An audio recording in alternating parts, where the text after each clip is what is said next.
Work out చేసుకోండి. ఎప్పుడైతే ఈ ట్రాన్సాక్షన్ న్యూ ఛాలెంజెస్ మీరు గుర్తుపెట్టుకోవాల్సిన అవసరం ఉంది.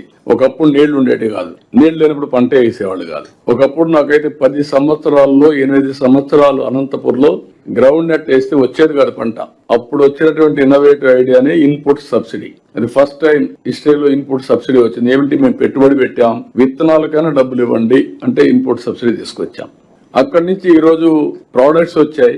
డిస్ట్రెస్ సేల్ లేకుండా చూసుకోవాల్సిన బాధ్యత మన పైన ఉంది. ఈ రోజు టొబాకో 20 మిలియన్ కేజీస్